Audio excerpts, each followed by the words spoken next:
Hello and welcome, everyone. I'm Taylor Pancratz, and this is Behind the Breakaway. Together with my co-host, Jason Barber, this show takes you behind the scenes of leaving your captive broker-dealer firm and explores the world of RIA independence. All opinions expressed on the podcast by the hosts and guests are solely their own opinions and do not reflect the opinion of Uptick Partners. This podcast is for educational purposes only and is not legal advice and should not be relied upon as a basis for any decisions.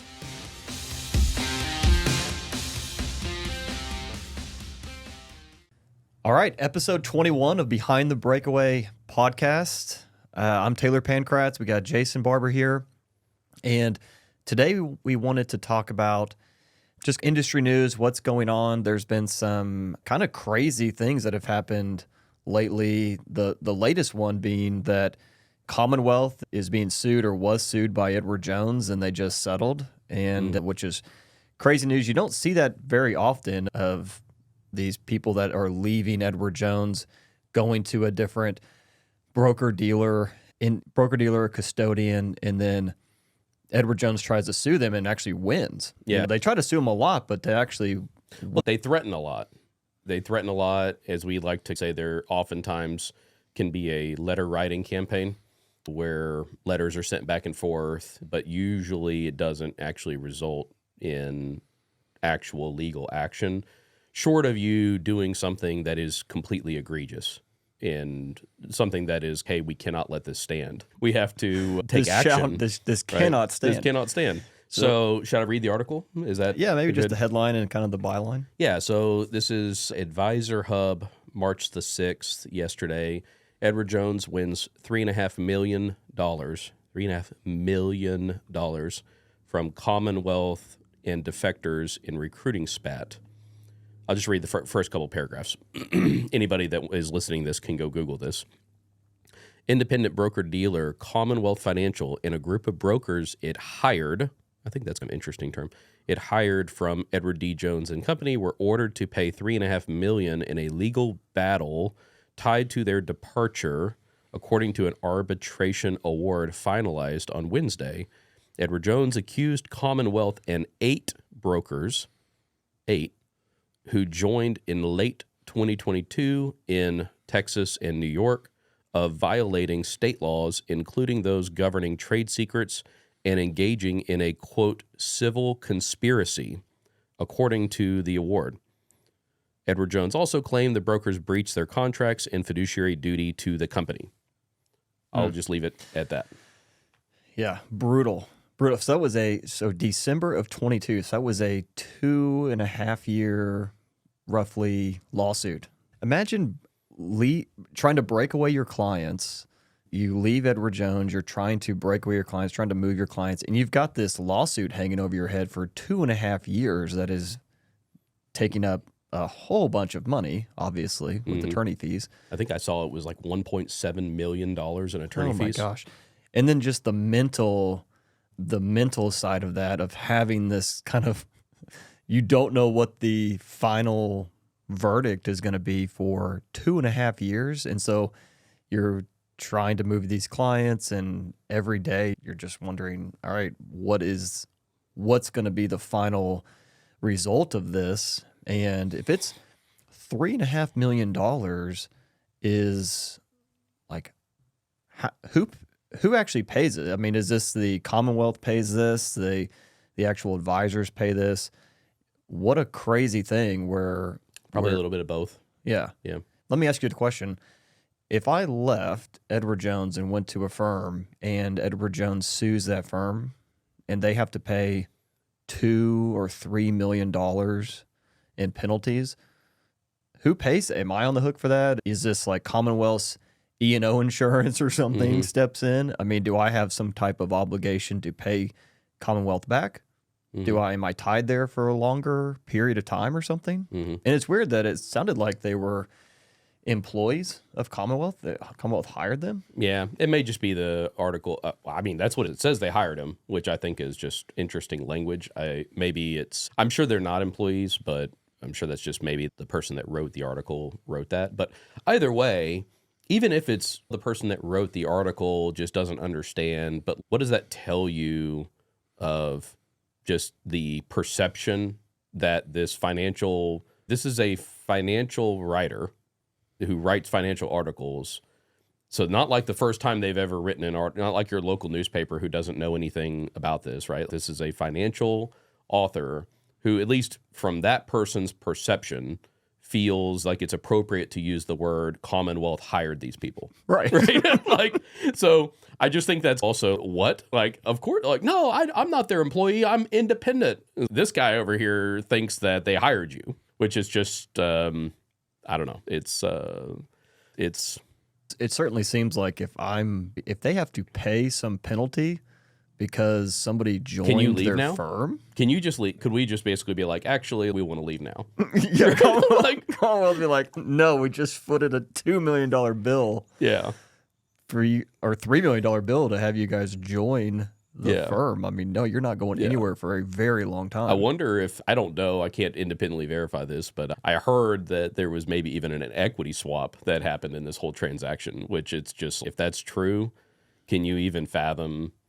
Again, I can't verify that. I don't even know if Commonwealth is even in the business of doing that. But let's just pretend for a second that hypothetically Commonwealth owns some of this firm that joined them at this point. And now you're sitting here, what do we do now? Like, we're stuck on multiple levels. So. Yeah, it really emphasizes this point of you do not.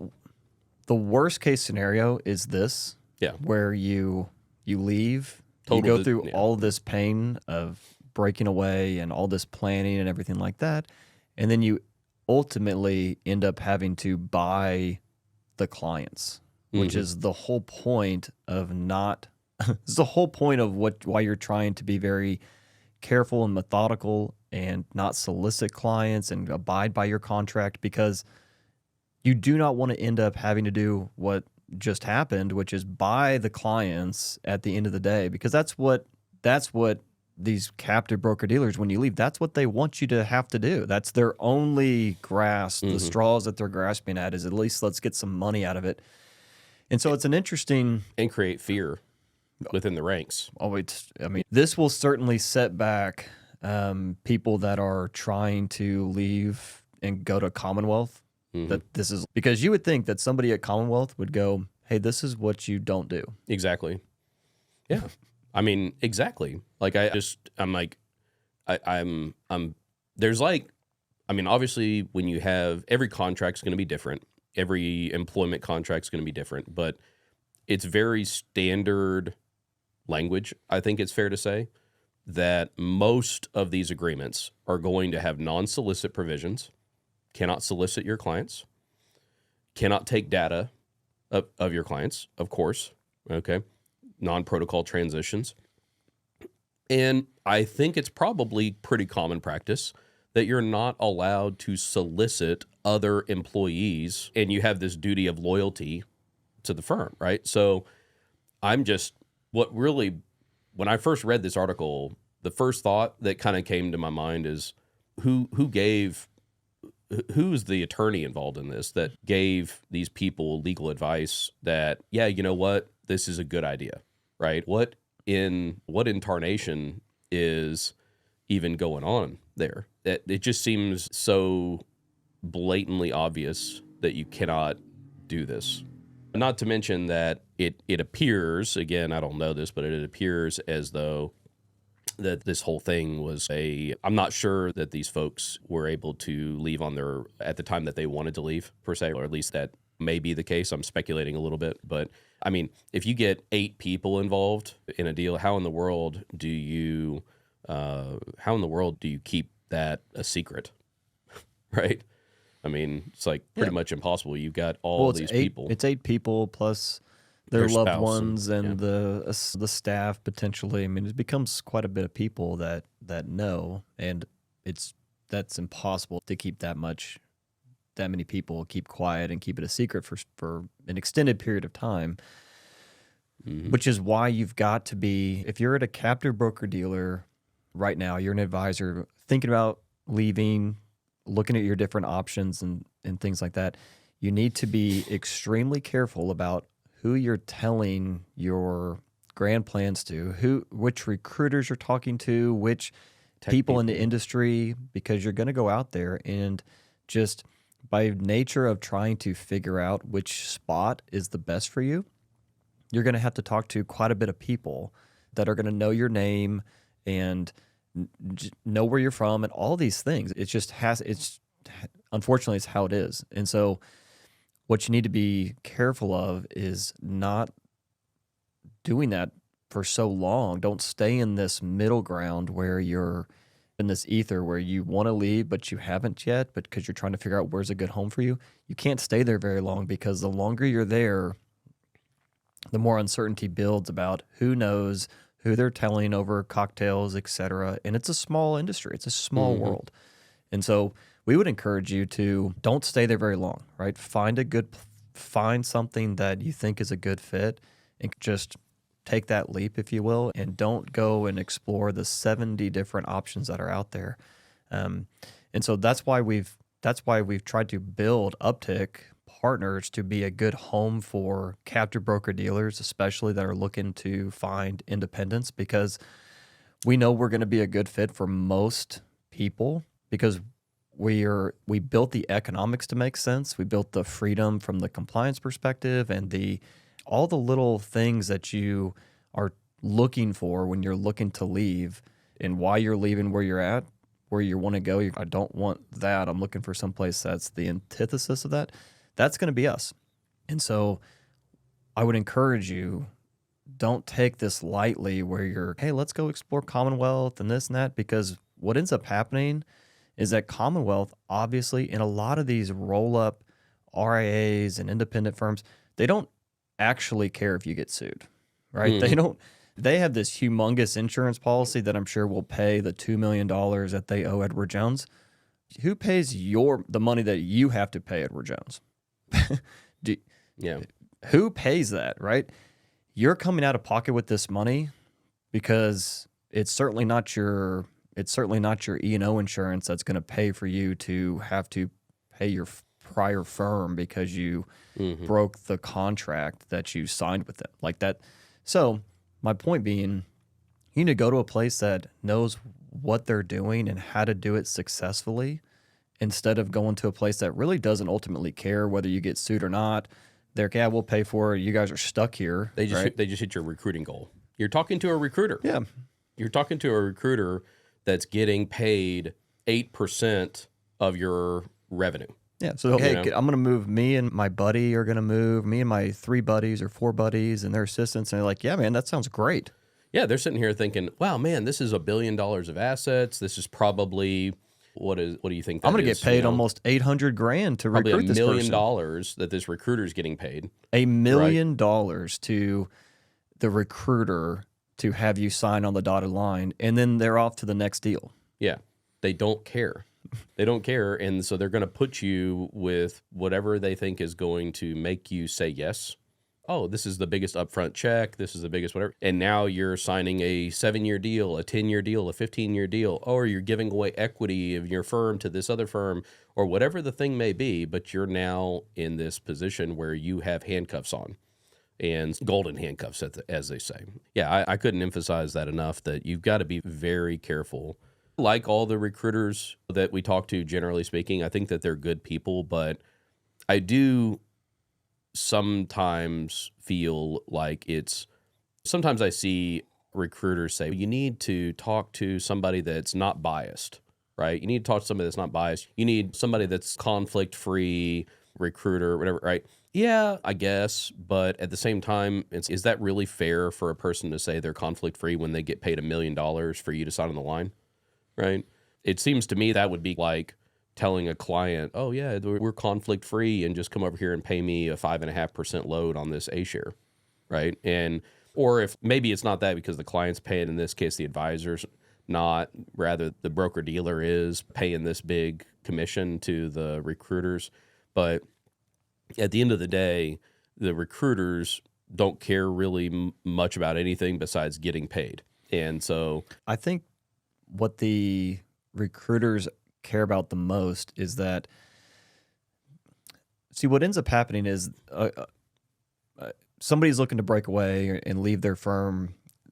They go to one recruiter because, again, the whole point is to not have a ton of people know your name. So they go to one recruiter, and what the recruiter's main focus is going to be is, okay, I've got this fish on the line, so to speak, and I need them to not get like a paralysis by analysis or fatigue of doing this, and then they just stay, right? So they're not going to put that advisor in front of 10 different options because the guy is going to be, or gal is going to be completely overwhelmed by all of the intricacies and nuances, and this has this, and this has this, and trying to weigh out all the pros and cons that come with talking to the salespeople at all these different firms, because they don't tell you all the minutia details. So it's like you don't really have the full picture ever, and you're comparing multiple firms against each other, and it becomes this, look, I'm just gonna punt, and then the recruiter doesn't get paid. So that's the one thing they don't want. They can't have that happen. Like, they're agnostic to really where you go. They want you to go somewhere that you're going to sign on the dotted line. Mm-hmm. It might not be the best place for you long term, or even medium term, or hell, even short term. But as long as you sign on the dotted line, they get paid. So that's the problem, is they're like, okay, what's this person's kind of general makeup? What are the buzzwords that they said? Oh, I want a big upfront check. Okay, let's not talk to them about the implications of you getting this big upfront check and what that actually means 3 to 5 years from now and all of that. I heard you say that, so guess what? I'm going to put you here, which will write you the biggest check, right? Mm-hmm. And then it's like, how quickly can I get this person closed? Mm-hmm. Instead of really talking through with them on the pros and cons and really educating them on the decision. So, we have friends that are recruiters.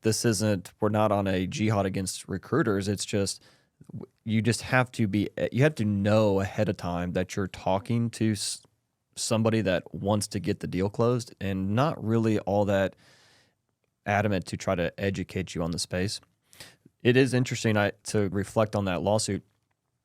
So Jones actually tried to sue Commonwealth for $20 million. $20 million. And they ended up settling for 3.5, yeah. 3.5. That's crazy. Mm-hmm. Can you imagine if it was like, $10 million, or they got the full 20? I mean, yeah. It's what happens the then? Stakes are the stakes are incredibly high. So it's not to say you shouldn't break away. It's that you should need to abide by the rules. You should abide by the rules and go to a place that's going to help you do that and help you abide by your contract, but still have a very effective transition. You cannot. It's like we say to our clients in our RA business.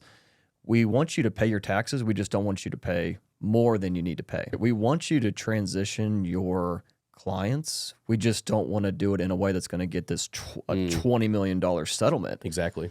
I mean, that's crazy. Yeah, because people do this all the time without $20 million settlements or $3.5 million settlements or any $1 million settlements. They just have to play by the rules and use social media to their advantage. Right. Our most recent transition that we did, I mean, we probably need to do a whole nother podcast and talk about this, to be honest. But I mean, the social media impact is unbelievable. I think you say it best when you say these contracts that were drawn up pre-social media, right? It's like when you have social media now in such a way that you can put a video out and say, hey, the entire city of Little Rock is going to see this video of me making my announcement.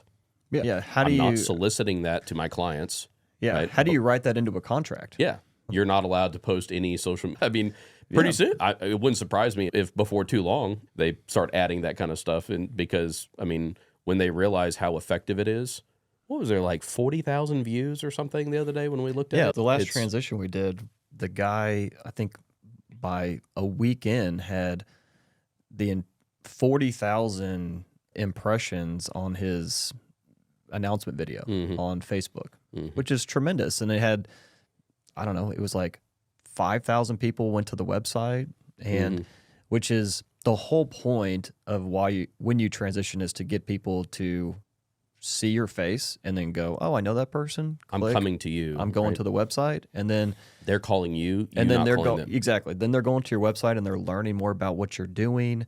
You've got more opportunity for them to understand what you're trying to do by them reading the content on the website versus what you're going to be able to tell them over the phone when you do your Have an FAQ announcement call, right? You can't. So the whole point is to try to drive traffic to the website, and you just spread it out very broadly to the entire U.S. if you wanted to, or you can focus it on your city. But either way, that's. But what's interesting is like you talk about how Facebook in particular is so smart with their algorithms that I like to think of it as, hey, if I'm scrolling Facebook on my phone and I'm scrolling, what do they call it? Doom scrolling. I'm scrolling, and then I see my financial advisor's face. Okay. And then I'm like, what in the world? I'm looking at this, and then I click on the thing and I watch it for 10 seconds or 15 seconds. Facebook knows that I did that. And they're now like, oh, this is really interesting. Taylor, Jason watched this video. I wonder if there's somebody out there that looks like Jason or looks like Taylor, or maybe they're friends, or maybe they're like somehow connected in social circles, like the 7 degrees of Kevin Bacon or whatever they call that, where it's like these are people that somehow are connected to each other, and let's show the video to that person, And what's the probability that person might be your client? It's very high, right? It's really high. And so that's it's an unbelievably effective way to get your message out without soliciting your clients. I mean, every single person has experienced this on Facebook where you're like, why am I seeing this thing, this video, this ad, this whatever? It's because Facebook thinks that somebody that looks a lot like you or has some commonality in some degree as you found this interesting or stopped for a millisecond on it before continuing to scroll. So maybe you will stop for a millisecond on it before you continue to scroll, because they get paid more money the longer you're on the app. So they want you to stop for a millisecond. If you stop for 2 minutes and watch a video, or 15 seconds watch a video, that's a ton of money in ad dollars that Facebook's going to get, and they're going to put that video in front of more people because, hey, this video is starting to look like people are watching it and staying on the app more. So anyways, that kind of tails into this. The video needs to, be you. It needs to get your message across in a non-soliciting way and all these things. But the whole point of what we're trying to talk about today is there's more and more you're seeing people that are leaving and they're not doing it the right way, and they end up having to buy their clients. And the whole point of leaving is to take as much revenue with you, as much clients that love you with you, and start building your independent practice, if you will, but not having to have this $20 million lawsuit hanging over your head and settle for $3 million. And you're, oh, I'm so glad that's behind us now. Now we can focus. And you're going, sweet mercy. That is a tremendous check to have to write, and the implications of what that looks like for your handcuffs at the firm you're with, or the client perception of what that looks like to your clients. Like, now they Google you and there's this $3.5 million settlement. You just cannot. It's a non-starter. You cannot have that happen. So anyways, think about, if you're an advisor still listening to this, just think about reaching out to us. Odds are that we can at least help you, point you in the right direction. It doesn't mean that you're going to be a perfect fit for Uptick Partners, but we will at least shoot you straight on the perils and like the roadblocks to avoid when you're going down this rabbit hole. I mean, this is a passion of ours, is to educate the captive advisors that are out there looking to find independence. I mean, we love educating advisors on things that we've already learned the hard way. We don't have all the answers. We just learned them. I mean, we learned them the hard way. We truly did. We learned them in the foxhole, as we say. So we don't want you to have to do that as well. So anyways, reach out if you're interested, or go to uptickpartners.com, or you can subscribe to our monthly newsletter, which is bbmonthly.com. We'd love to chat, and please reach out. Yeah. We also have a book that you can ask us for, and we'll send you a copy of our book, which has got all of our hard-won secrets. Yeah. So, all right. Thanks. Thank you for listening. We hope you enjoyed the podcast. Please subscribe to our channel. You can find more of our episodes on YouTube, Spotify, and Apple Podcasts. And check us out at uptickpartners.com, where you can learn more about how we help breakaway advisors just like yourself find independence.